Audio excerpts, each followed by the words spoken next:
नाम का एक गांव था जो कि समुद्र किनारे बसा हुआ था।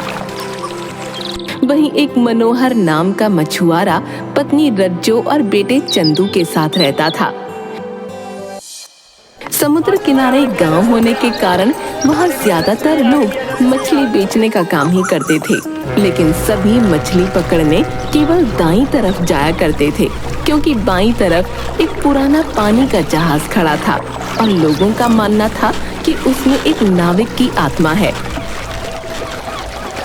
छगन टहलते टहलते समुद्री तट के बाईं तरफ पहुंच गया था। उसे ध्यान ही नहीं रहा था कि वहां वो रहता है। हे भगवान, मैं ये कहाँ आ गया? यहाँ तो वो रहस्यमयी नाविक रहता है। मुझे जल्दी से निकलना चाहिए। रुक जा, रुक जा। हे भगवान, वो आ गया। छगन पीछे मुड़कर देखता है तो उसके सामने एक बहुत ही खतरनाक सा दिखने वाला आदमी खड़ा था। उसे देखकर छगन की चीख निकल जाती है और वो आदमी उसकी तरफ भागने लगता है। छगन भी हड़बड़ाकर वहां से भागता है और एक पत्थर से टकराकर गिर पड़ता है। वो खतरनाक आदमी अब छगन के पास आ चुका था और तभी छगन बेहोश हो जाता है।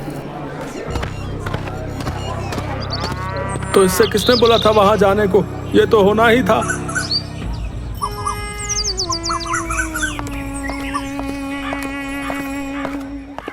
क्या हुआ भैया? ये देखो ना मनोहर, सब लोग मना करते हैं कि उधर मत जाया करो, मत जाया करो, हैं? लेकिन फिर भी ये वहां पहुंच गया। बताओ। तो इसका ये हाल उस नाविक ने किया है? नहीं, लेकिन नाविक इसके पीछे पड़ गया था तो ये भागा और लड़खड़ा कर एक पत्थर पर गिर पड़ा। जिंदा बच गया, यही बहुत है, वरना वो नाविक इसे खा जाता। वैसे एक बड़ी अजीब बात है कि आज तक उस नाविक ने कभी किसी को मारा नहीं। तुम कहना क्या चाहते हो भाई? नहीं, कुछ नहीं।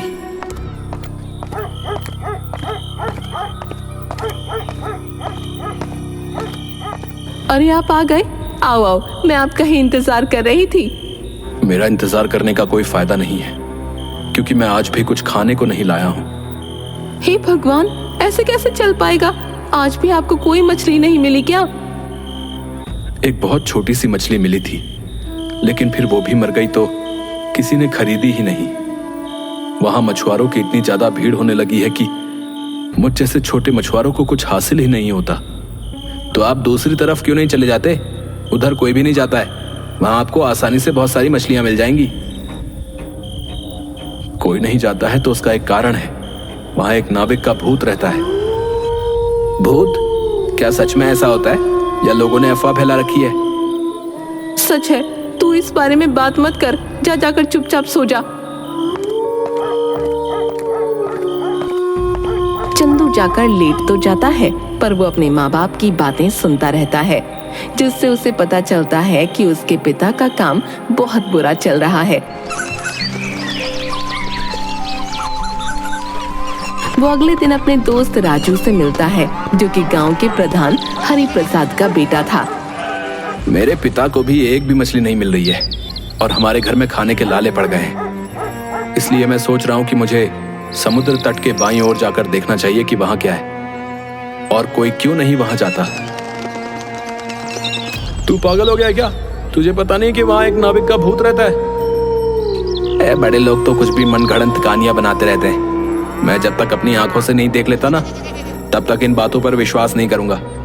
इसलिए मैं वहां जा रहा हूं और तू मेरे साथ चल रहा है। खुद को तो मारना चाहता है और मुझे भी मारना चाहता है। तुझे मेरी दोस्ती की कसम, तुझे मेरे साथ चलना पड़ेगा।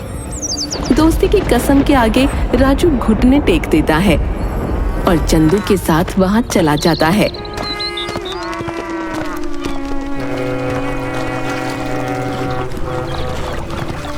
वहां वो लोग देखते हैं कि समुद्र किनारे एक पुराने जमाने वाला पानी का जहाज खड़ा है, जो कि काफी हद तक बर्बाद हो चुका है। चल, उस जहाज के पास चलते हैं। यहाँ तक तो आ गए, ये काफी नहीं है क्या जो तुझे उस जहाज के पास भी जाना है? चल तो जहाज भी देख लेंगे और ये भी कि यहाँ पर मछलियाँ हैं या नहीं।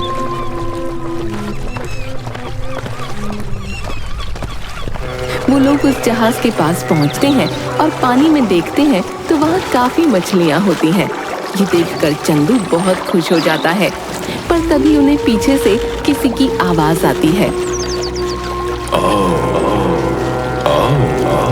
मेरे शिकार, आओ। ये तो वही रहस्यमयी नाविक है। भाग चंदू, ये भूत है। अरे चंदू जल्दी चल यहाँ से, वरना ये हमें मार डालेगा। अरे रुक तो, नहीं ये हमें मार डालेगा।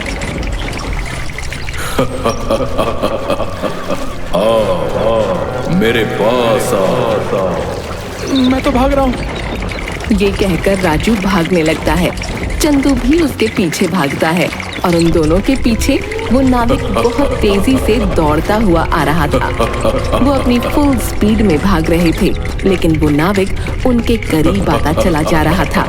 तभी अचानक राजू रुकता है और कुछ पत्थर उठाकर उस पर फेंकता है और दोबारा दौड़ने लगता है। आज हम बस बच ही गए, वरना हम उस नाविक का शिकार बन गए होते।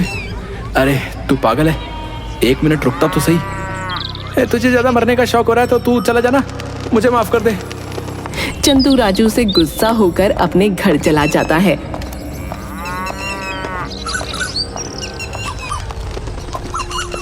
इधर राजू अपने पिता के पास जाता है और उनसे मछुआरों की दिक्कत की बात करता है, क्योंकि वो भले ही डरपोक था, लेकिन था तो चंदू का दोस्त। उसे अपने दोस्त की फिक्र तो थी। पापा, हमारे गांव में बहुत से मछुआरों का काम सही नहीं चल पा रहा है, आप उनके लिए कुछ करते क्यों नहीं? तू ये सब क्यों सोच रहा है? क्योंकि आप नहीं सोच रहे हो, आप गांव के प्रधान हो, आपको इन चीजों का ख्याल रखना चाहिए। आपको पता भी है कि कितने ही मछुआरे भूखे सो रहे हैं आजकल। तो तुम्हें क्या मतलब है? तुम्हें तो खाने को मिल रहा है ना, खाओ और ऐश करो। मैं तो ऐश करूंगा, पर आप जो इतनी मछलियां बाहर एक्सपोर्ट करते हो, इनमें से कुछ मछुआरों के लिए क्यों नहीं छोड़ देते? सोच समझ कर बात कर रहे हैं, मैं तेरा बाप हूं, मुझे राय मत दे, निकल यहाँ से। राजू को अपने पिता की बातें सुनकर बहुत दुख होता है और साथ ही चंदू की बातें उसके कानों में गूंजने लगती हैं। इसका मतलब चंदू की बात बिल्कुल सही थी। मेरे पापा प्रधान हैं, पर उन्हें मछुआरों की दिक्कत से कोई मतलब नहीं है, और उन बेचारे मछुआरों के घर में खाने को नहीं है। इस दिक्कत का एक ही इलाज है कि समुद्र तट के बाईं तरफ भी मछली पकड़ने का काम शुरू होना चाहिए। राजू को पूरी दिक्कत और उसका समाधान समझ तो आ गया था, लेकिन उसका डर उसे रोक रहा था। वहीं दूसरी तरफ चंदू के घर उसकी डांट पड़ रही थी, क्योंकि किसी ने उसे बाईं तरफ जाते देख लिया था। सच सच बता, क्यों गया था उधर? मैं उधर नहीं गया था। झूठ मत बोल, छगन ने तुझे जाते देखा था, तेरे साथ एक और लड़का भी था। सच सच बता, उधर क्यों गया था? तुझे यहाँ खेलने के लिए जगह कम पड़ रही है क्या, जो उधर चला गया? मैं वहां खेलने नहीं गया था। हाँ, अब आया ना लाइन पर, मतलब तू गया तो था उधर।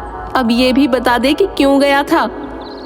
दाईं तरफ मछली पकड़ने में पिताजी को बहुत दिक्कतें हो रही हैं, इसलिए मैं बाईं तरफ देखने गया था कि क्या वहां मछली पकड़ी जा सकती है या नहीं, ताकि हमारे घर के हालात सुधर सकें।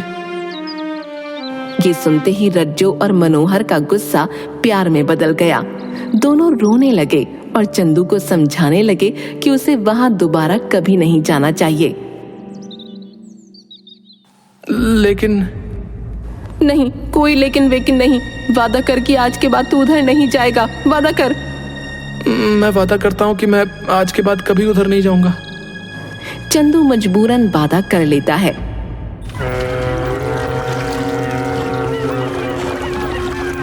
उसी रात एक शराबी समुद्र तट के बाईं तरफ चला जाता है। उसे बिल्कुल होश नहीं था। वो जाकर उस नाविक से टकरा जाता है। नाविक से टकराते ही उसे होश आ जाता है और वो बुरी तरह से चिल्लाते हुए वहां से भागने लगता है। नाविक उसके पीछे नहीं भागता है, बल्कि वो एक पत्थर उठाता है और दूर से उसे फेंक कर मारता है, जिससे वो आदमी बेहोश हो जाता है।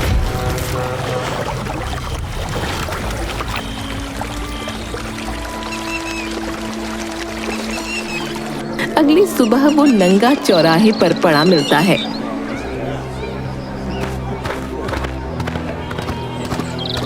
हाय हाय, ये शराबी भी ना रात में उस नाविक के पास पहुंच गया और उसने उसका ये हाल किया।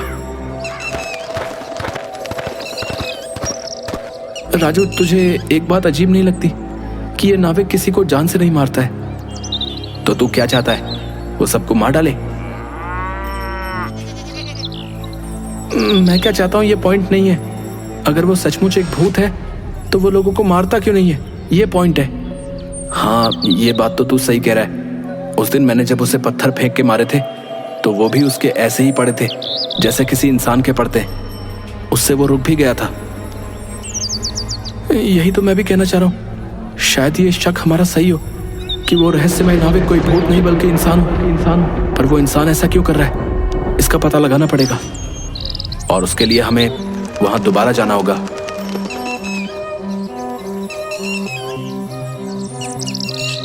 इस बार वो लोग एक प्लान बनाते हैं जिसके हिसाब से वो लोग वहां जाएंगे, लेकिन राजू छिप कर रहेगा और नाविक के सामने आते ही उस पर जाल डाल देगा।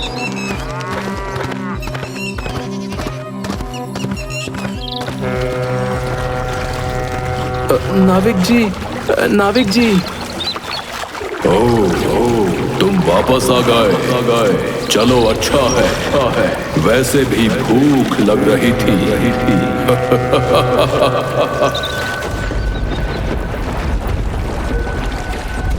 ये कहकर वो नाविक चंदू की तरफ भागना शुरू कर देता है और चंदू अपनी जगह पर खड़ा रहता है। नाविक जैसे ही चंदू के पास पहुंचने वाला होता है तभी राजू एकदम से आकर उसके ऊपर जाल डाल देता है और अगले ही पल दोनों उस नाविक पर चढ़कर बैठ जाते हैं। देखा, मैंने कहा था ना, ये कोई भूत नहीं इंसान है। तुम सही कह रहे हो, इसने हम सबको बहुत परेशान किया है। मैं इसको मार डालूंगा। नहीं, अरे रुक जाओ, पहले इसका उद्देश्य तो पता चलने दो। बता साले, तू ये क्यों कर रहा था? बताता या पत्थर से तेरा सिर कुचल दूं? छोड़ो मुझे, वरना अच्छा नहीं होगा। नहीं बताएगा, रुक अभी तेरा सर फोड़ता हूँ। अच्छा, रुको, मैं सब सच बताता हूँ। दरअसल मैं प्रधान के लिए काम करता हूँ। उसने मुझे यहाँ भूत बनकर रहने का काम दिया है, जिससे इस पूरे हिस्से पर उसका राज चल सके। वो यहाँ की सारी मछलियाँ खुद बेच सके और मुनाफा कमा सके।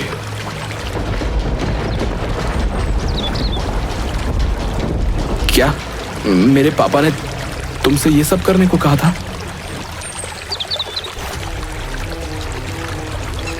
चंदू और राजू वापस गांव में जाते हैं और सबको ये सच्चाई बताते हैं।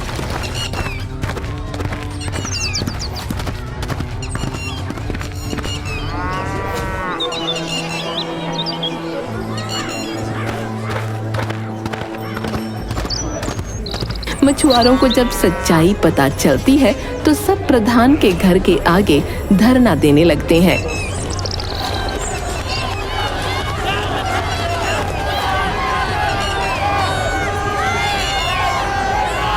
पर प्रधान अपनी गलती मानने को तैयार नहीं था। तब राजू कहता है, पापा, आप लोगों को उनका हक दोगे या मैं आपको छोड़कर चला जाऊं? मैं चला ही जाता हूं। अब रुक जाओ बेटा, मैं अपना गुनाह कबूल करता हूं।